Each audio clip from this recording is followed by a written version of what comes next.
En tan sols 5 anys, els barcelonins hem posat Barcelona guapa, guapa de veritat. No se puede aguantar. Recordo els fets, recordo que després, veure Barcelona com va recuperant les seves façanes. Barcelona posat guapa va donar un nou impuls a la ciutat perquè va ser capaç no de fer una nova ciutat ni de variar-la, sinó de conservar la que teníem i revaloritzar-la.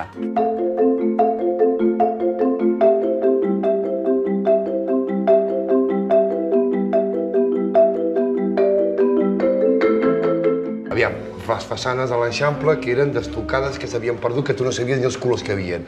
Es recuperen. Les persianes de llibret, que s'havien perdut, que la gent posava tonteries.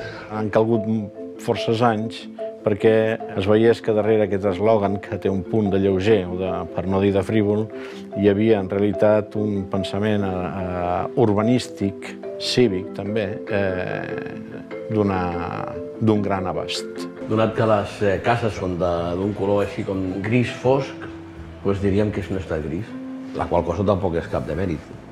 Jo també penso que és una ciutat gris, però trobo que és un mèrit. És el gris de la pedra, de l'Eixample, i també és blava, perquè a la meva infantesa la ciutat no era blava, perquè no sortia al mar, però ara és una ciutat blava també. La ciutat, jo crec que per si mateixa, per definició, és transformació. El ciutadà de Barcelona, per regla general, té una relació molt intensa amb la seva ciutat. El ciutadà de Barcelona, quina cosa més curiosa, té com un dels temes predilectes de conversa la mateixa ciutat. Hi ha altres llocs on tenen com a tema predilecte de conversa el temps.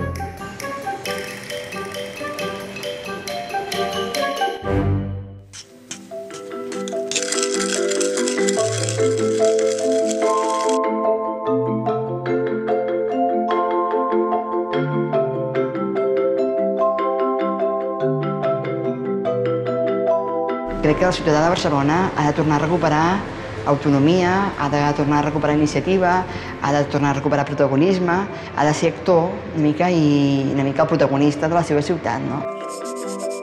Tanta gent ens trobem que ens diu escolta, jo vull que em restauri la meva façana, però com una que fa cantonada amb no sé què, amb no sé quantos. Jo crec que Barcelona està plena de trucs. De més cal anar per l'Eixample i de tant en quant anar aixecant la mirada i veure els edificis, sempre veus coses noves, que si un esgrafiat que ha aparegut, una vidriera... Lluís Sert deia que les ciutats s'han de fer pels homes i no els homes per les ciutats. Barcelona és claríssimament la continuadora viva, sense talls, d'una història molt antiga que afortunadament encara avui podem captar i conèixer.